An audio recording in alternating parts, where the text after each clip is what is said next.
invite the chairman of the occasion, Professor Abdallah Adamu, to give us his own remarks.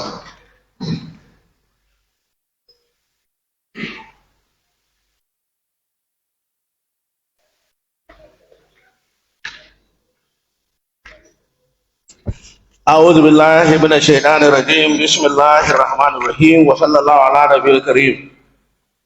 I must protest. I was hijacked into this. I was not supposed to be the chairman. And if I had been late, they wouldn't have made me the chairman. But I came early, and then the next thing I know, I made the chairman. And I don't know how it could be. I'm not a historian. But my father was a historian.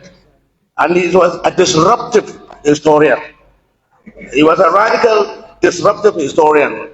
But I never studied history. I did O-level history, which was unusual for a scientist. But I'm very happy to be here, very happy and very proud. So I'm not here as Abdallah Adamu, I'm here as Muhammad Adamu.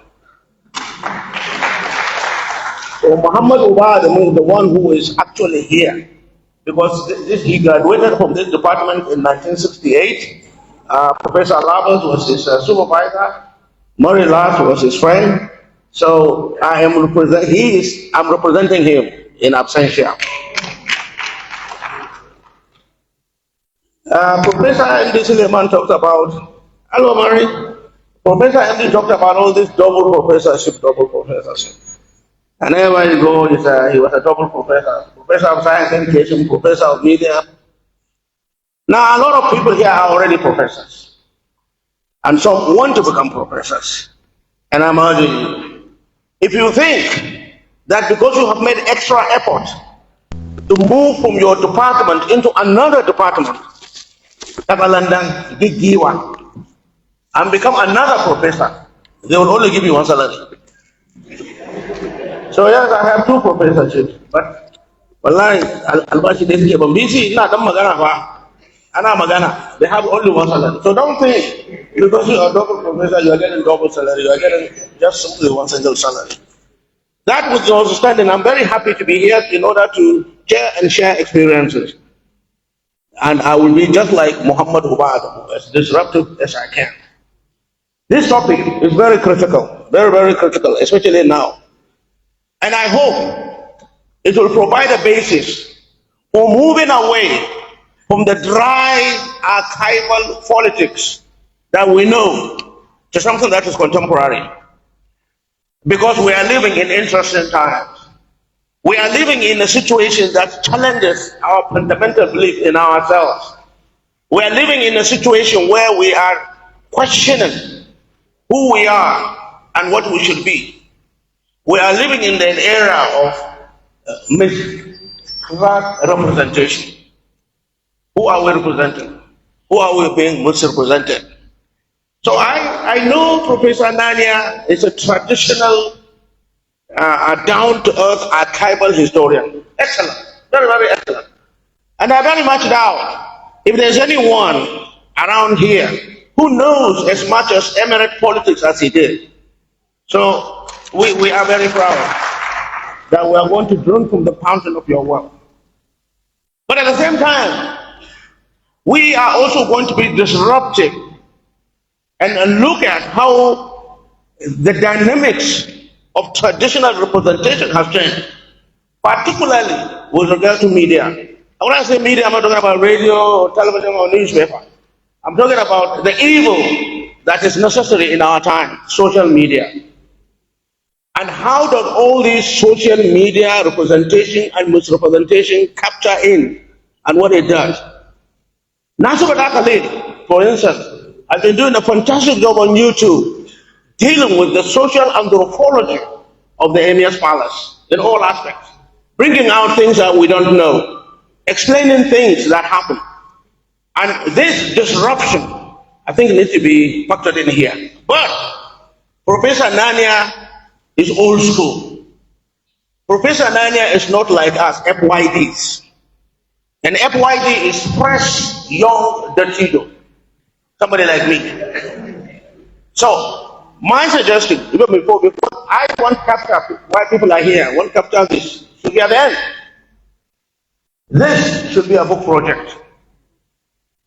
Commissioned papers on this. He provides the lead paper, the presentation, that's chapter 1, whatever you like to call it.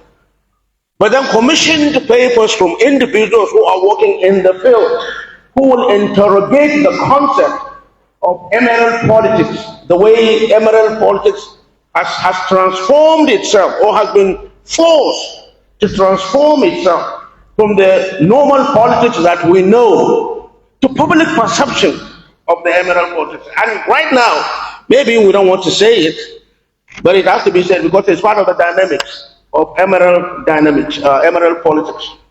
We know in September, the controversy that is surrounding the issue of the name of Muhammad on a carpet.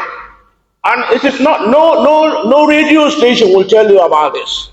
No TV station will tell you about it. And no newspaper will cover it. But it is all over social media where nobody can control the narrative. The good, the bad, the ugly. These are the kind of things that also need to be captured. We need to know, how does media affect emerald existence? How does it enable us to interrogate its existence?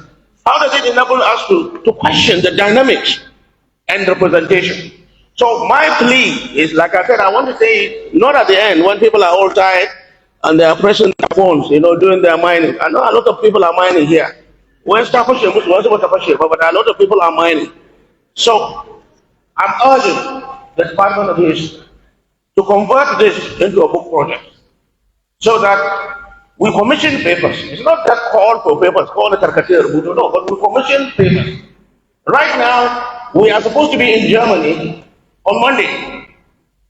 And our panel for Reimagining God was on religion and popular culture in country.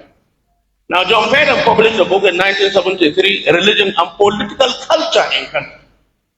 We were revising that book, but we are not looking at the political culture. We are looking at the popular culture. We are looking at religion and G-Fresh. We are looking at the religion and the Murja Punya. We are looking at religion and the social dynamics of all these videos that many people have in their phones, especially within the last 2 days. We're looking at all that. We're looking at the interface between religion, society, and the changing conservative nature of country.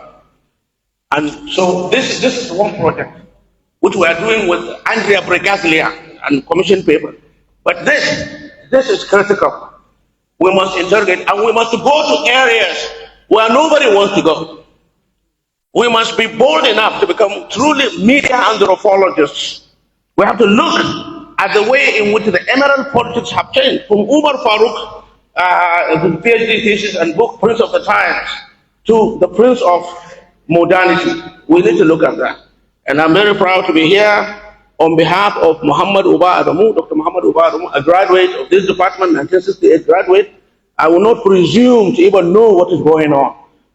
But I will be my best to see the little bit that I can. But remember, I'm disruptive. So my discussion will not going to be on archival analysis of Professor Nania's beautiful paper. It is going to be on disruptive. I can't do nothing. Salaam alaikum.